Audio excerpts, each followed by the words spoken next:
When I come to you to look at the Gospel of Matthew in our study, I'm largely working through documents, texts, actual books. Nowadays, many people read the scripture through electronic means. In the day and age of Jesus, they had a different way, and that was orally. And especially after the death of Jesus, there was probably about 30 years when there were no gospels written. And that seems quite simply because printing was expensive. It was easier to transfer to people the knowledge they needed orally. So when you look at a gospel like Matthew, you will often find it is made up of very many short units in a chapter, easy to memorize, easy to pass on. Matthew chapter 14 and verses 16 and 17, reading from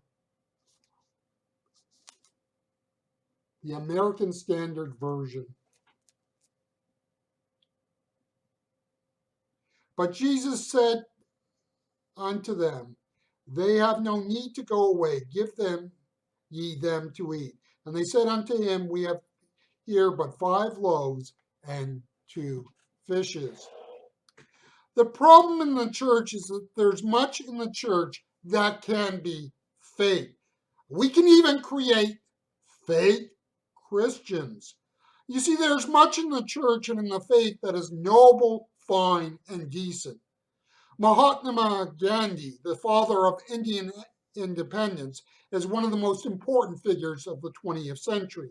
He was not a Christian and yet found some inspiration in the teaching of Jesus. Remember that just because a person forgives another or opens a homeless shelter, that does not make a person a Christian. The point is that people can identify with the church and the teaching of Jesus Christ, and in that no way makes them a Christian. You see, not everybody in the institutional church is a Christian.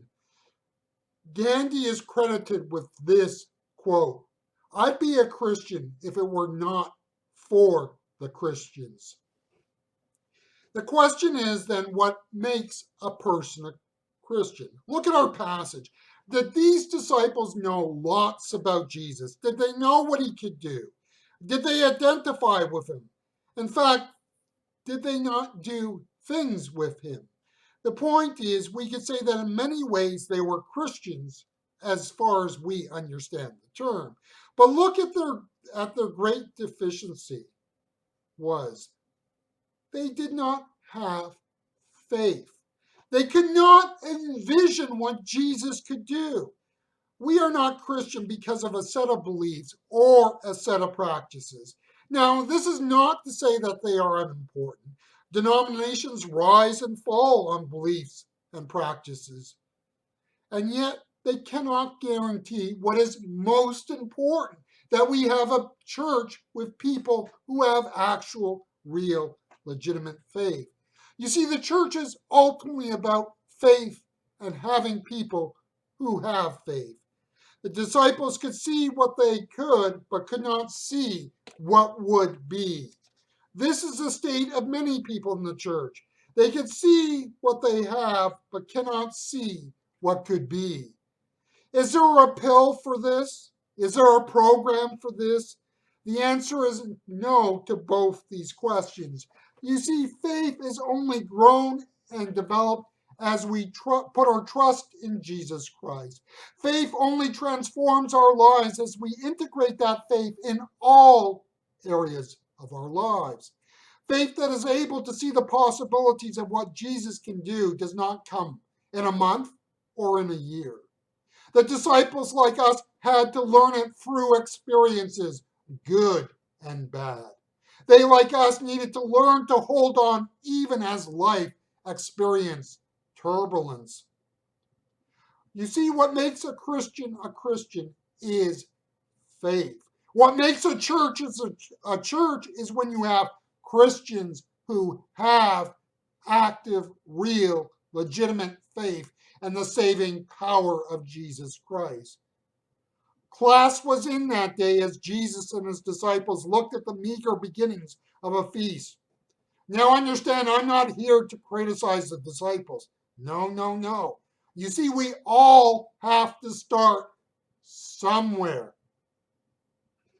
And the key is we have to start somewhere. When I look at this picture, it rings true to life. Jesus wants us to learn what faith is through the practical and everyday. One day, you can turn to Acts chapter 3, Peter and John would be involved in the healing of a crippled man. Now, when you read that passage, you won't find any reference to the feeding of the 5,000. They would not have done what they did if they had not experienced things like the feeding of the 5,000. You see, faith has to start somewhere, and faith has to grow and develop from that point forward. I'm not saying that you and I are called to raise the dead or heal the cripple. What I'm saying is that if we do not learn faith in the basic and everyday, we will not have faith in the bigger things.